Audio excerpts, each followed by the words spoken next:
et homo. Distribuição sinapse.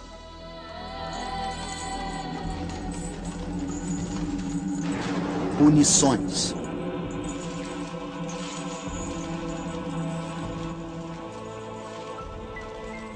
Desde o princípio dos tempos, existem punições para todos os crimes.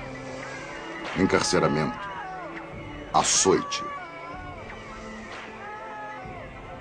decapitação, forca e eletrocução.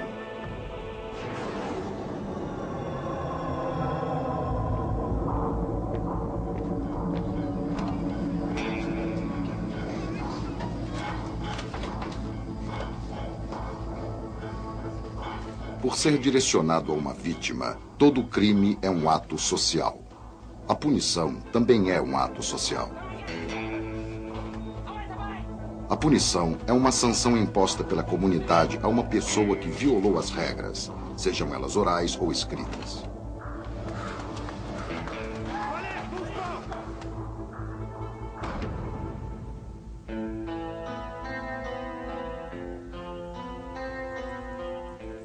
As punições e os castigos revelam muitas coisas sobre os valores de uma sociedade.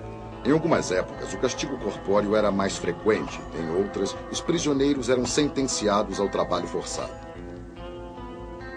Hoje, eles são privados de sua liberdade.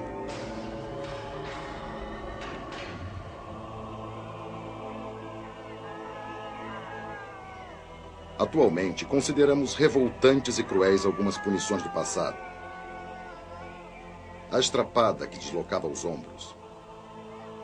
A roda em que os membros dos criminosos eram quebrados a golpes de barras de ferro.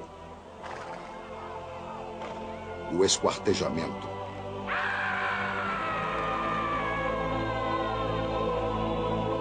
O que é justo?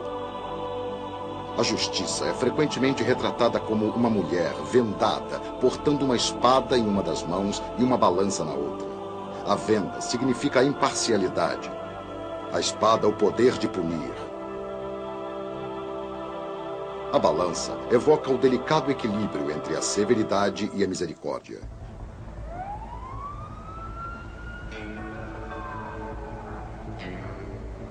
A cada 60 segundos, mais de 3 crimes violentos e 18 crimes contra a propriedade são cometidos nos Estados Unidos.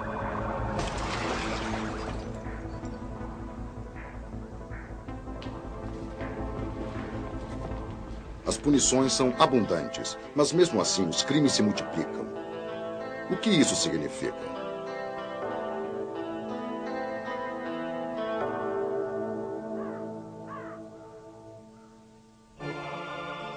O justo preço do sangue.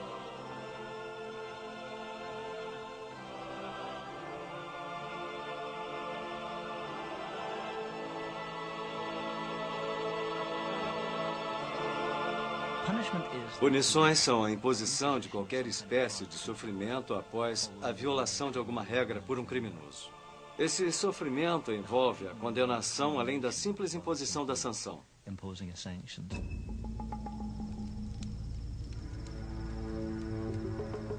Mesmo quando os seres humanos viviam em pequenos grupos, antes de a escrita ter sido inventada, nós criamos regras que eram transmitidas oralmente sob a forma de costumes, proibições ou tabus. No início, não havia normas penais. As violações eram respondidas simplesmente com vingança.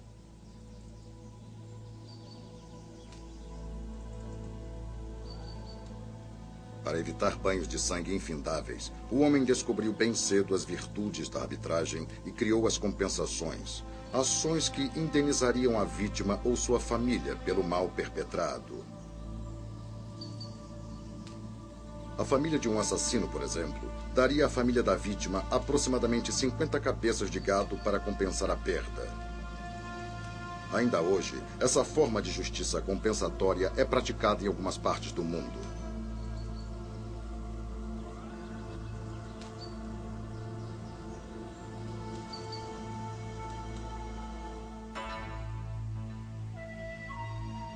Um dos primeiros códigos penais foi escrito há quase 3.700 anos a pedido de Hammurabi, rei da Babilônia.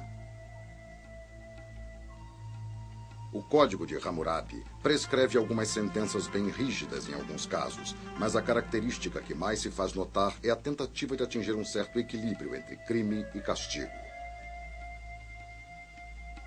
André Langui, professor de História do Direito, França.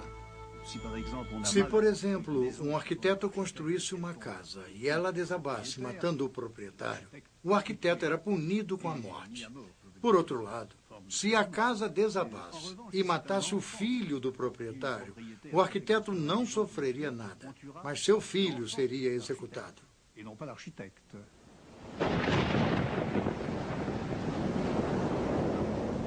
Por volta do século VIII a.C., surgiu uma nova lei, a Lei de Moisés, que se aplicava a todos os judeus.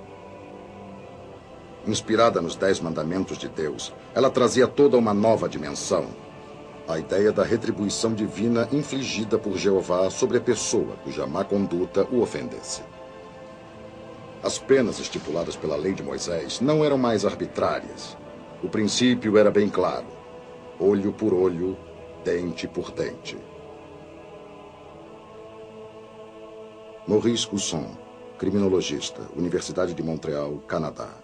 Olho por olho, dente por dente. Significa que a punição que você exige pode ser tão severa quanto o dano sofrido, mas não deve ir além disso. Na maioria das interpretações da lei de Talião, a lei da retaliação, isso é visto como um progresso em relação a um regime em que as pessoas podiam se vingar de forma absoluta e ilimitada. O que se temia, por exemplo, era que toda a família de um assassino pudesse ser executada e eliminada por conta de um crime apenas.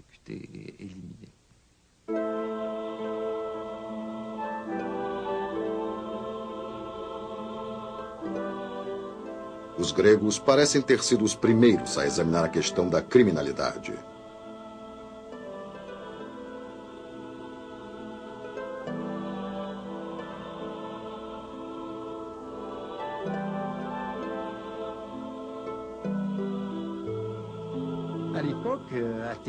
Em Atenas e na Roma Antiga, toda cidade sabia quando uma ofensa grave era cometida. Quando as regras eram violadas, todos sabiam e ficavam interessados. Por isso, os acusados eram julgados por um grupo de cidadãos eminentes. Isso não evitava a delegação de punições severas. A pena de morte era uma prática comum.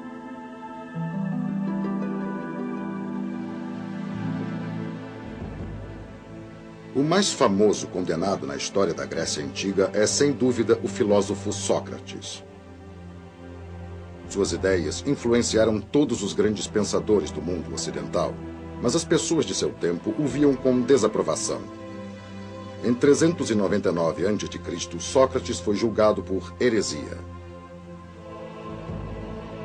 Ele foi acusado de honrar outros deuses que não os de sua cidade e de corromper jovens. Por uma estreita maioria, a Assembleia de Cidadãos o sentenciou a beber cicuta, um veneno mortal.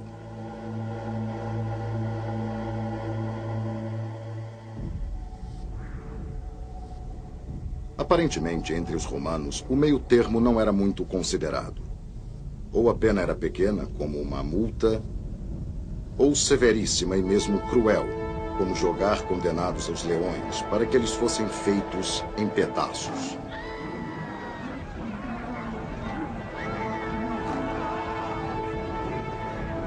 Os magistrados romanos, às vezes, condenavam alguns cidadãos ao exílio, o que não era de forma alguma uma sentença leve.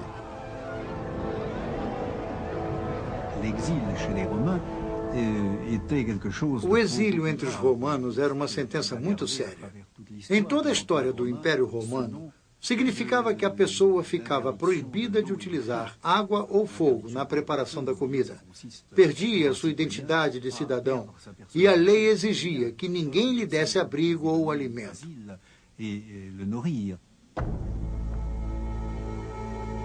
Após a queda do Império Romano, o mundo ocidental retornou durante muito tempo aos sistemas penais baseados em vingança.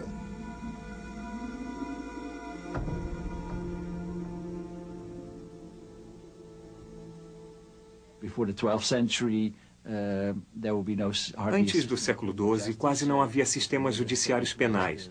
Se acontecia um assassinato, os parentes da vítima tentavam se vingar. E isso continuou pelo menos até o século XV, apesar de já haver sistemas judiciários se desenvolvendo.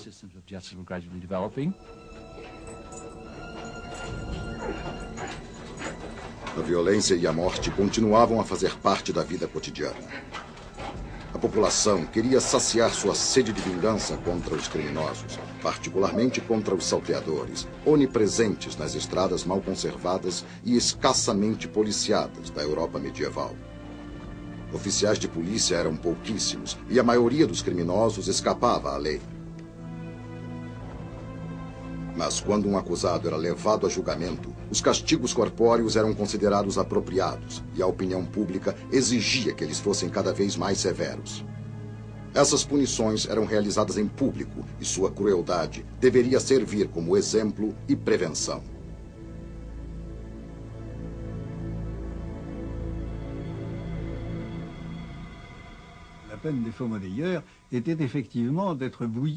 Os falsificadores eram sentenciados ao caldeirão fervente e à forca.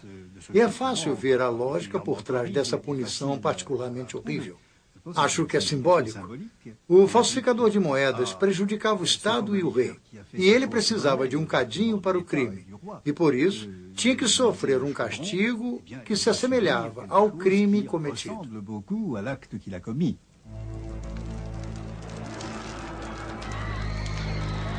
Por mais exemplar que seja a pena, ela nem sempre tinha o efeito desejado.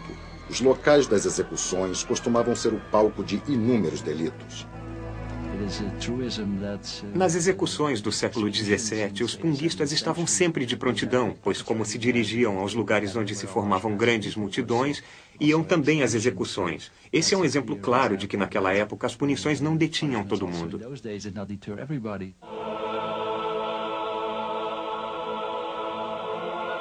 As penas impostas na época parecem fora de proporção em relação aos delitos cometidos. Mas, na prática, muitos juízes relutavam na hora de proferir as sentenças, impostas com uma frequência bem menor do que a imaginada. Durante a Inquisição, por exemplo, mulheres acusadas de bruxaria nem sempre eram queimadas vivas, apesar de serem frequentemente condenadas à estaca.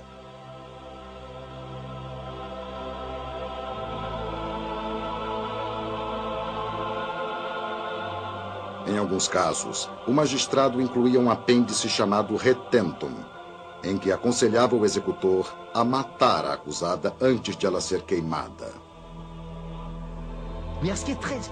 Existe um fato curioso e bastante sintomático. O retentum era secreto, pois o principal objetivo das sentenças e punições na lei antiga, não só na França, mas em toda a Europa, era servir como prevenção. O carrasco se aproximava pela lateral por trás da pilha de lenha, estrangulava o condenado e só então ateava fogo à madeira. A multidão não sabia se a pessoa era queimada viva ou se morria sufocada e depois queimava.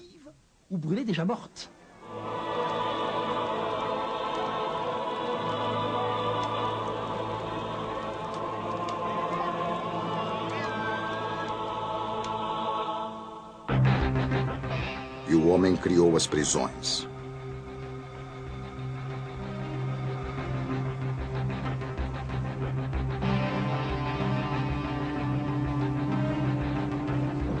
Depois que as penas são criadas, é óbvio que alguém precisa ser escolhido para infligi-las. Essa tarefa recaía sobre pessoas com grande força física e um estômago forte. O carrasco, o único homem com direito de matar.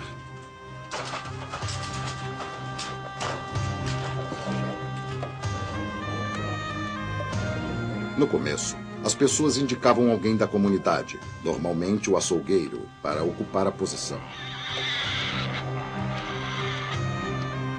Em 1454, Carlos VII proibiu que os juízes executassem a sentença pessoalmente. A profissão de carrasco começou a prosperar.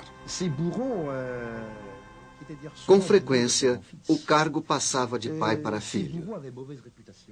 Os carrascos tinham uma fama ruim, pois apesar de todos serem a favor da pena de morte, ninguém estimava muito aquelas pessoas que levavam seus próprios vizinhos à morte. Na verdade, os carrascos eram tão desprezados que costumavam viver escondidos. Eles também tinham direito a benefícios horríveis. De acordo com o costume, por exemplo, o carrasco podia ficar com as roupas de sua vítima.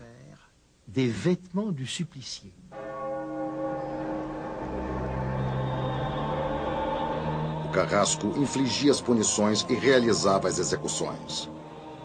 Quando um membro da nobreza era executado, o método usado era a decapitação. Pessoas comuns eram enforcadas ou lançadas à fogueira.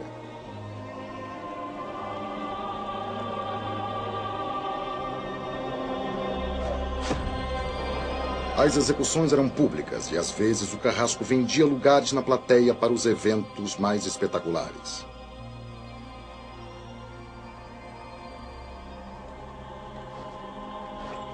Outro dever do carrasco era marcar a ferro certos criminosos.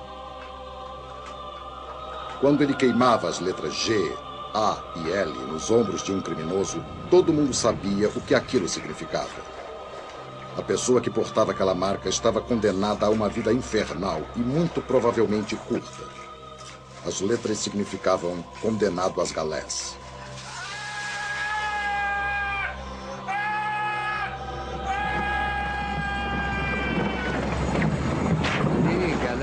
Ser condenado às galés era uma sentença muito severa. As condições de vida eram terríveis. Os remadores das galés costumavam ficar expostos ao tempo, à chuva, ao vento e a tempestades. Eles comiam muito pouco e eram chicoteados regularmente. Por isso, muitos ficavam doentes. A taxa de mortalidade nas galés era altíssima e, para alguns, era ainda pior. Bons escravos de galés frequentemente tinham sua sentença estendida, não pela seriedade do seu crime, mas porque eram bons remadores.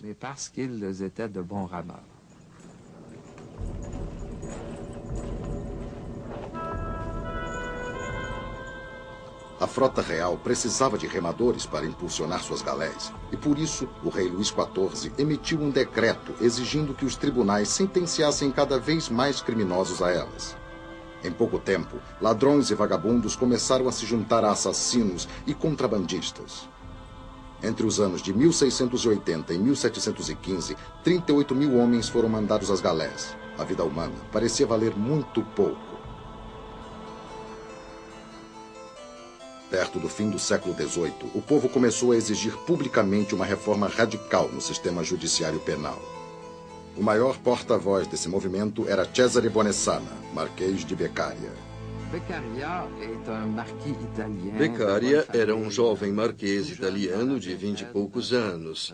Ele foi influenciado por Montesquieu, Voltaire e Diderot, ou seja, os filósofos do iluminismo do século XVIII.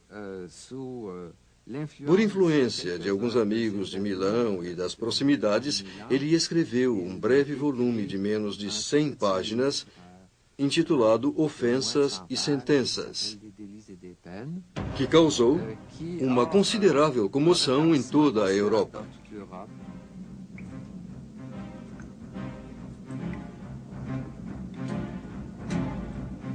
De acordo com Beccaria, qualquer indivíduo que comete um crime viola o contrato social que o une à sua comunidade. A sentença deve ajudar na reconstrução dessa união. A morte torna isso impossível. Por isso, ele defendia a abolição da tortura e da pena capital.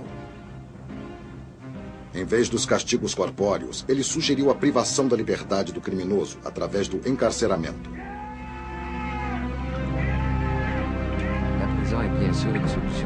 É óbvio que o encarceramento é uma solução cara. As prisões foram desenvolvidas primeiro na Inglaterra, logo após um fenômeno chamado transportação,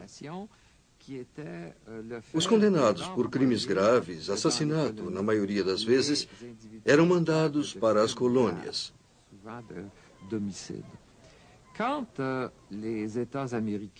Quando os Estados Unidos e depois a Austrália se opuseram ao sistema de deportação, os britânicos buscaram outra solução e criaram as prisões.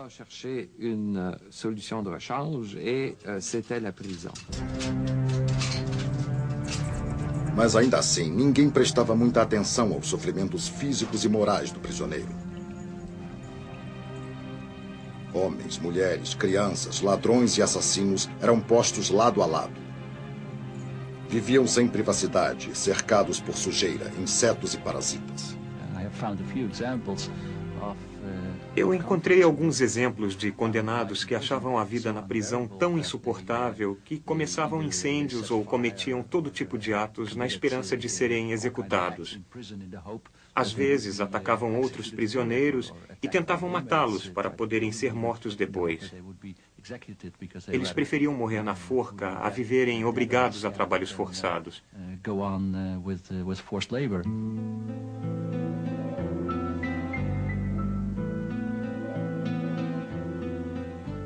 No século XIX, campanhas de consciência na Europa e nos Estados Unidos incentivaram o aparecimento das prisões modernas, cuja arquitetura refletia uma nova filosofia.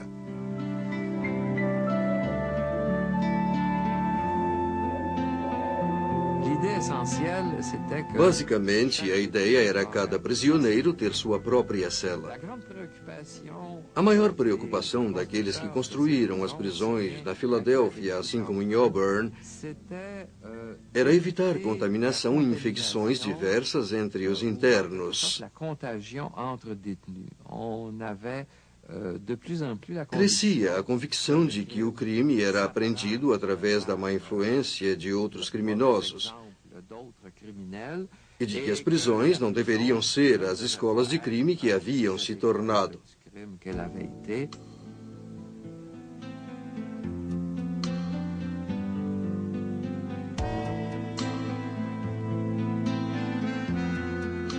As punições pareciam se tornar cada vez mais humanitárias. E pode-se ter pensado que no século XX nós atingiríamos um equilíbrio justo entre o delito e a sentença, entre a punição e a reabilitação.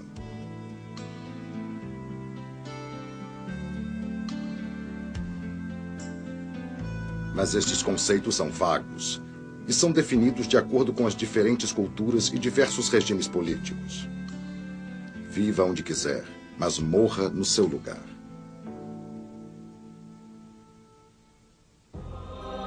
Declaração Universal dos Direitos Humanos, adotada em 1948, seção 5.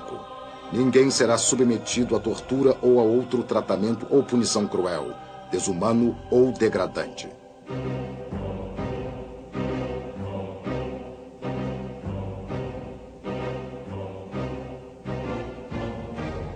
Ainda hoje, em muitas prisões no mundo todo, prisioneiros sofrem punições cruéis e degradantes.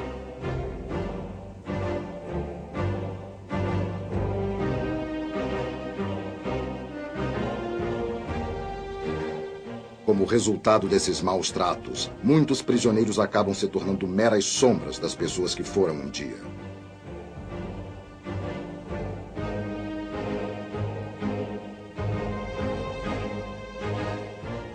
Em muitos lugares, no mundo todo, existem centenas de exemplos de punições que violam a Declaração dos Direitos Humanos.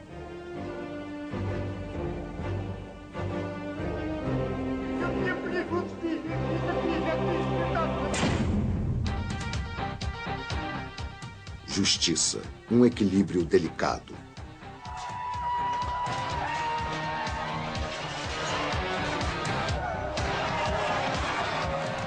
Mesmo nas sociedades democráticas, um sistema de regras e punições é necessário. De outra forma, seria anarquia. Se não apenas estipuladas, não pode haver regras proibindo um crime. O Código Penal diz simplesmente: se matar o seu vizinho, você estará sujeito a essa ou a aquela punição. Assim, se a pena não é imposta, se ela não existe, a proibição penal perde o seu significado.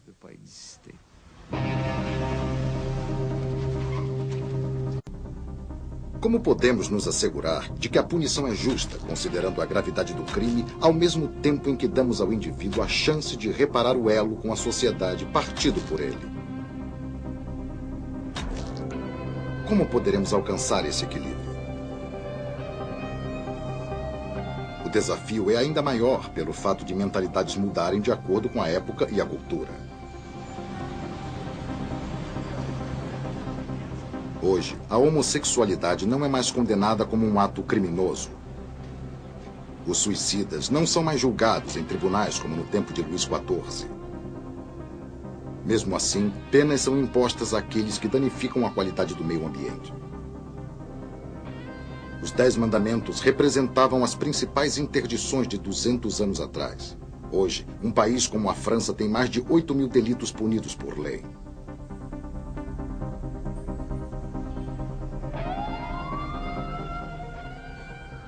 Ainda assim, alguns crimes universais, como roubo e assassinato, correspondem à maioria dos crimes cometidos. E os crimes contra a propriedade são cada vez mais frequentes.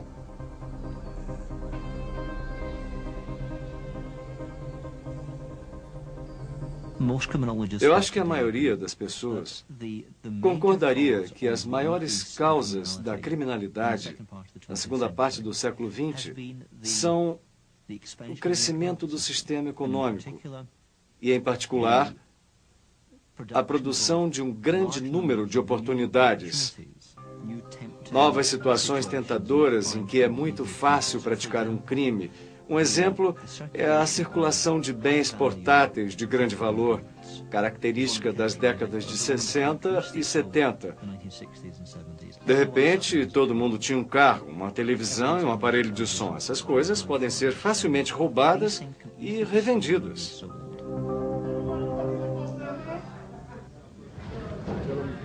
O aumento da criminalidade está na raiz de um dos maiores problemas dos sistemas judiciários do Ocidente: a superlotação das prisões. Nos Estados Unidos, existem fatores especiais que tornam esse problema ainda mais grave do que em outras partes do mundo. Existe também a famosa guerra às drogas promovida pelos americanos. Os Estados Unidos têm um nível altíssimo de viciados.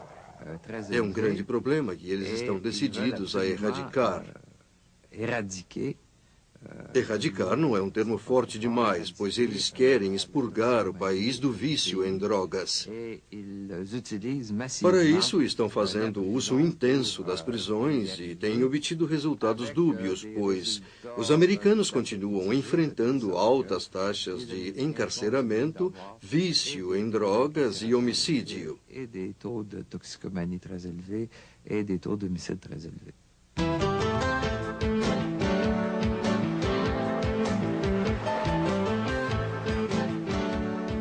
Na Califórnia, estão construindo tantas prisões que a parte do orçamento destinada ao sistema penitenciário equivale hoje aos recursos empregados na área educacional.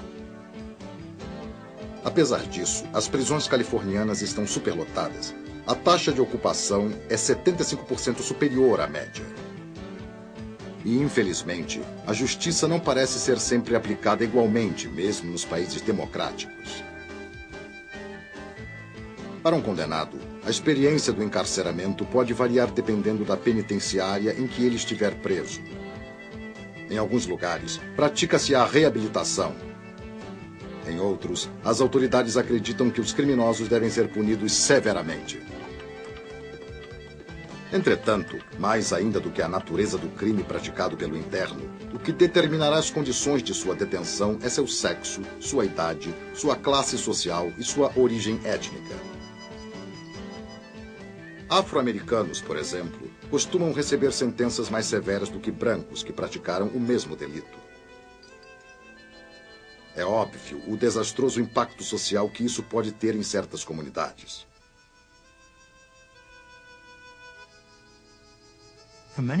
Em muitos bairros e para muitas famílias dos segmentos mais pobres da nossa sociedade, especialmente negros do sexo masculino, a prisão já se tornou um fato normal da vida.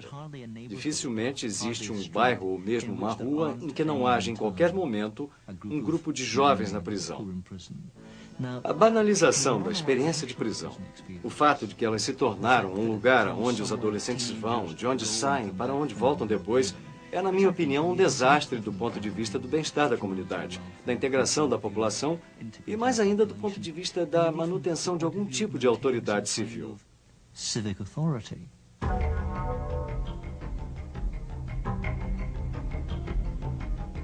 A situação não se restringe aos Estados Unidos. A mesma coisa acontece no mundo todo com uma série de outras minorias religiosas ou étnicas.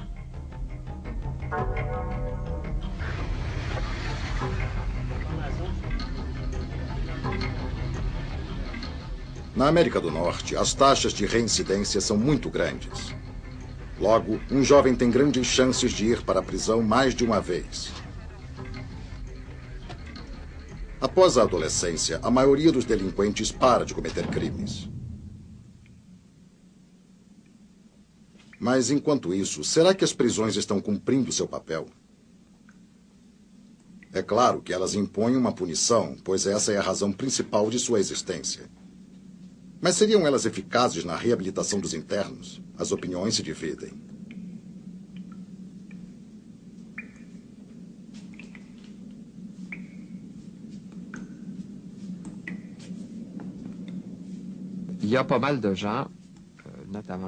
Existe um grande número de pessoas, incluindo criminologistas, que acham que a prisão é uma escola de crimes, uma maneira de estigmatizar as pessoas, que a prisão alimenta a necessidade que os internos têm de se rebelar e que apenas abrem caminho para a sua volta a ela. O outro ponto de vista diz que se aceitamos a punição por crimes graves, mas rejeitamos a pena de morte, é difícil ver como punir os crimes sérios sem ser com uma sentença de encarceramento.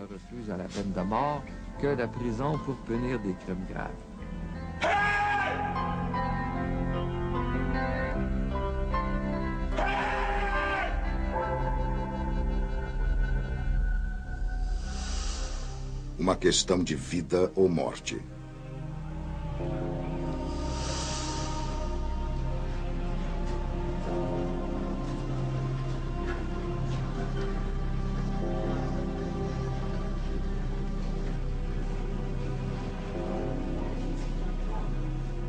Em algumas prisões do mundo, existem sessões especiais onde os prisioneiros não esperam a hora de serem soltos.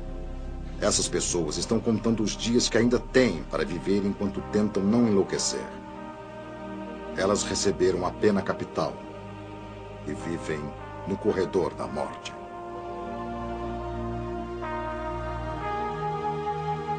Alguns prisioneiros podem aguardar a morte durante 2, 10 ou 30 anos. Alguns se beneficiam de comutações de pena. Outros têm apenas algumas horas para reavaliar suas vidas. Há ainda os que morrem sem saber que foram sentenciados à morte.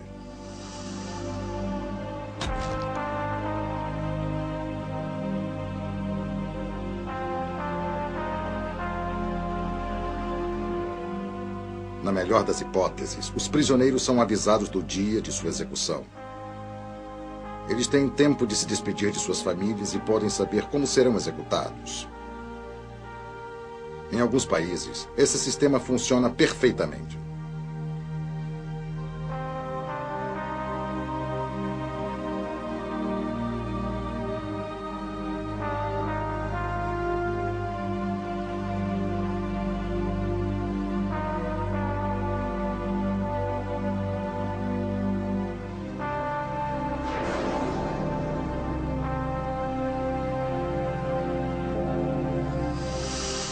Nos países que ainda praticam a pena de morte, as pessoas são executadas principalmente por assassinato, mas também por outros delitos.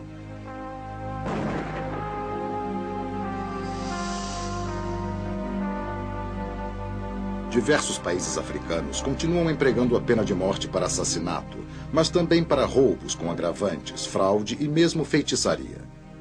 Os condenados são fuzilados ou enforcados, às vezes publicamente e frequentemente após julgamentos sumários.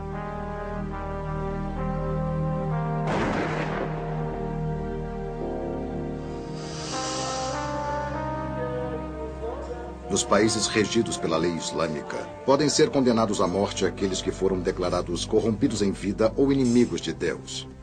Eles são decapitados a golpe de espada ou apedrejados até a morte, sobretudo por crimes de ordem sexual, como o adultério.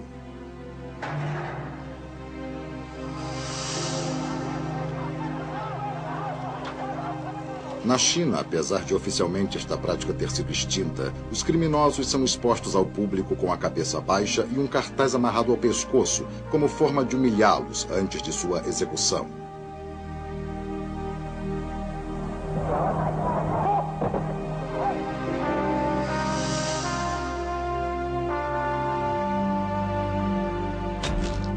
A maioria dos países ocidentais aboliu a pena de morte há cerca de um século ou simplesmente parou de praticá-la.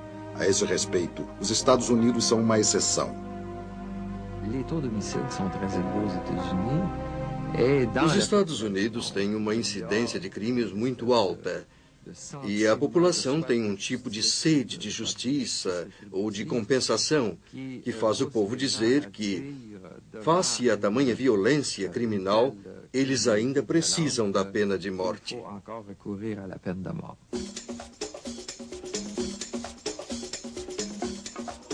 Os americanos não são os únicos a ter sede de vingança. Na França, onde a pena capital foi abolida em 1981, entre 50% e 60% da população são a favor de sua reinstituição.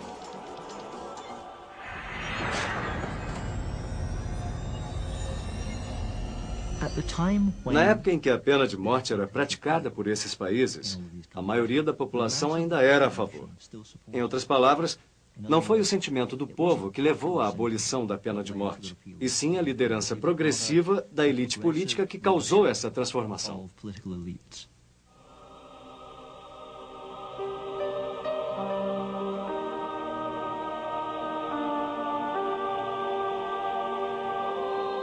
A pena de morte é a punição máxima.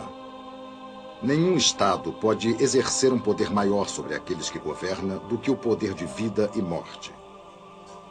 Hoje, a sociedade se divide entre os que apoiam e os que se opõem à pena capital.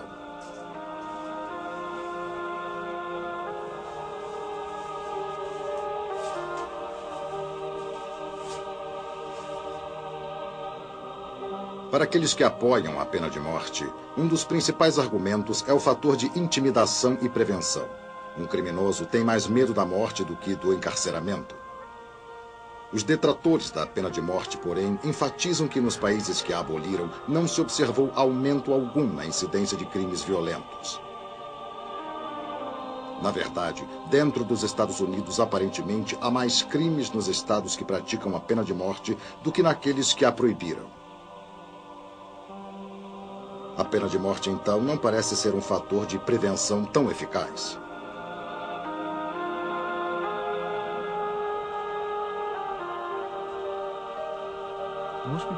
A maioria das pessoas que comete crimes nunca espera ser capturada.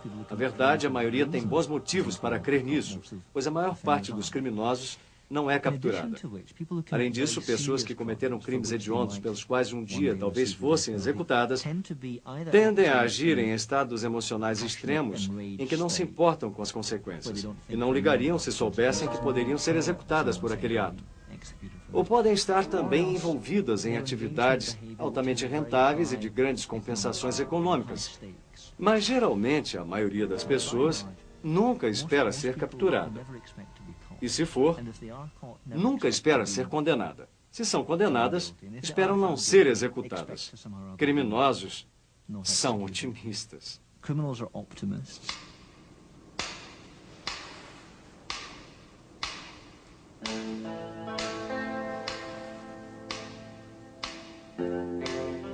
Outro argumento a favor da pena de morte é que ela certamente controla os criminosos de maior risco. Um assassino em série pode escapar de uma prisão a qualquer momento, ou mesmo ser libertado. Uma vez morto, não há chance de fazer novas vítimas. Mas esse argumento pode ser rebatido com outro igualmente convincente: o perigo do erro legal. 10 anos após terem sido sentenciados à prisão perpétua, alguns internos tiveram sua inocência provada em testes de DNA. Se tivessem sido executados, revisões seriam impossíveis.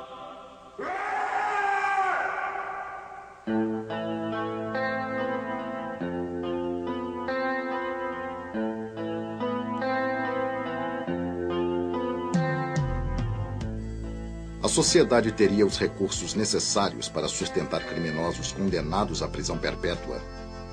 Os números mostram que não é fácil encontrar resposta para a questão.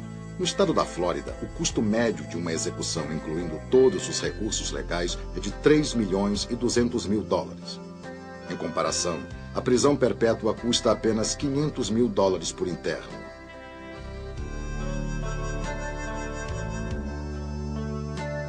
Além dos números e das estatísticas, os defensores da pena de morte argumentam que, em nome da justiça, o criminoso deve pagar com sua própria vida pela vida que roubou de uma vítima inocente.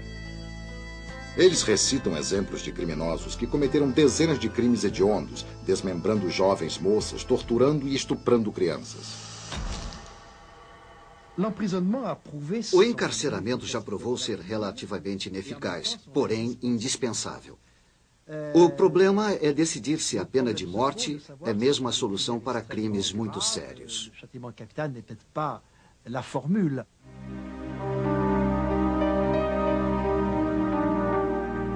Já os detratores da punição máxima afirmam que as penas devem refletir os valores da sociedade e não os valores dos criminosos.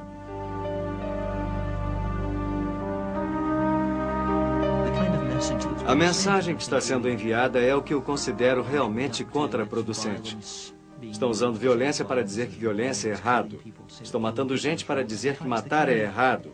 Esse é o tipo de mensagem dúbia que a maioria dos pais sabe que não deve usar com os filhos. E é o que o Estado está fazendo com toda a população.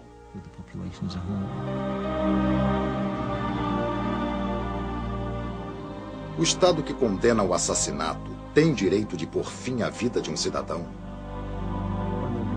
É uma questão de princípios de difícil resolução. É uma questão filosófica e moral. Não é uma questão legal.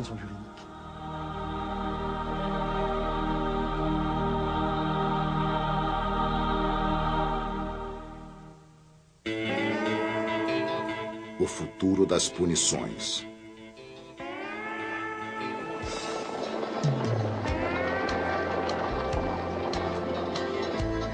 É difícil imaginar uma sociedade sem forma alguma de punição.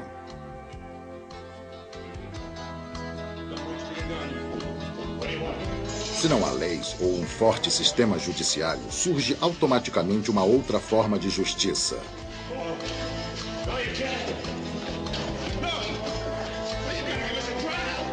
Foi o que aconteceu há cerca de 100 anos no oeste americano, quando a vingança e o acerto de contas substituíram o verdadeiro sistema judiciário.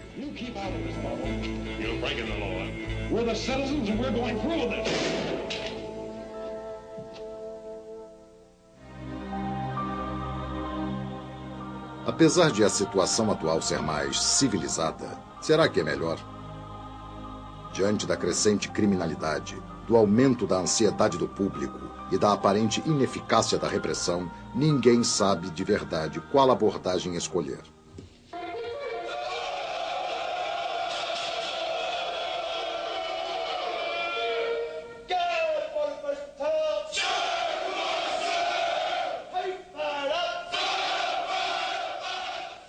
Quando não encontramos soluções novas e mais eficientes, às vezes retornamos aos velhos e atestados métodos do passado. Isso levou ao estabelecimento dos campos de treinamento militar. Baseados nos antigos reformatórios, os internos são submetidos a um treinamento e a uma disciplina de ferro.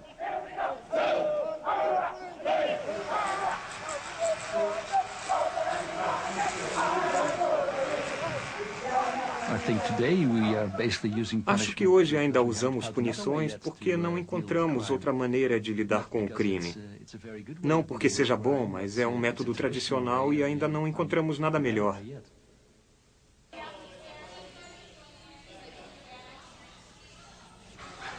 O exemplo americano prova que colocar uma grande parte da população na prisão não diminui a incidência da criminalidade. Talvez as soluções para esse problema tenham de ser buscadas em outro lugar.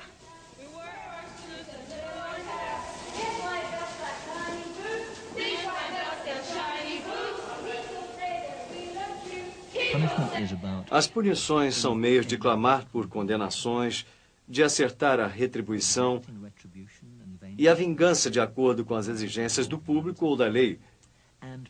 E talvez também seja um meio de deter e incapacitar alguns criminosos de alta periculosidade. O controle ao crime é uma questão completamente diferente.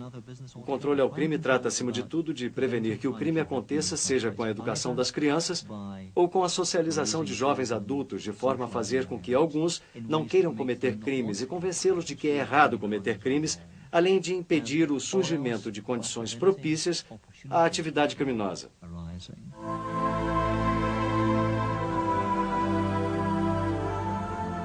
Que tipo de punições poderemos esperar do futuro? Deveríamos reforçar medidas já existentes ou desenvolver novas soluções? Se quisermos combater a delinquência, o sistema de direito penal é uma arma útil e necessária, o que não quer dizer, de forma alguma, que seja simples. Creio que as ferramentas mais importantes que temos são preventivas. A família, a escola, todas as instituições que eu chamaria de não governamentais, paralelas ao Estado.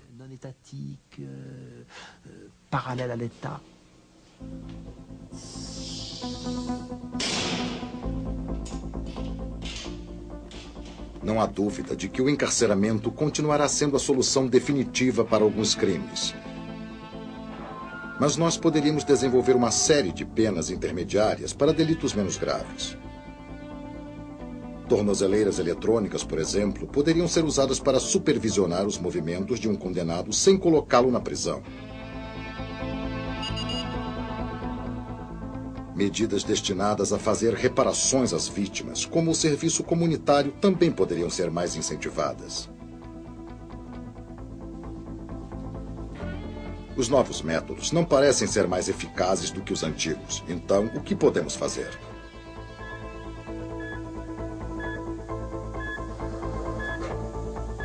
Será que um dia chegaremos ao ponto de implantar eletrodos nos cérebros dos criminosos para controlar seus impulsos agressivos? Ou talvez usar aparelhos que meçam a quantidade de substâncias ilícitas em seu sangue? Isso é verdade ou é ficção científica?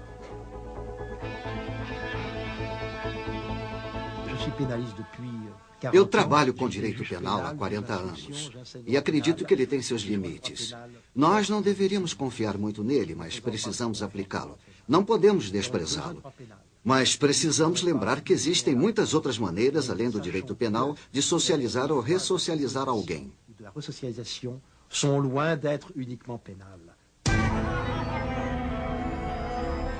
Independentemente da sentença que impusermos, sua mensagem precisa ser clara.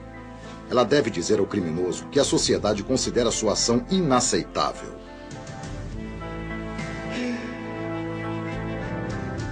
A sentença ajuda a convencer a sociedade em geral de que todos nós devemos respeitar as outras pessoas e suas posses.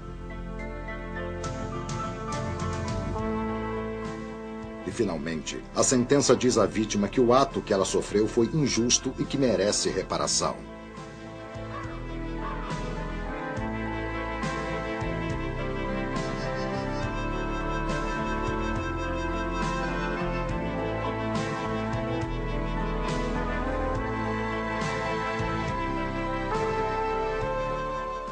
Cada indivíduo tem responsabilidades em relação aos outros membros da comunidade. Por outro lado, a sociedade talvez também tenha obrigações em relação a seus membros que rompem o pacto social.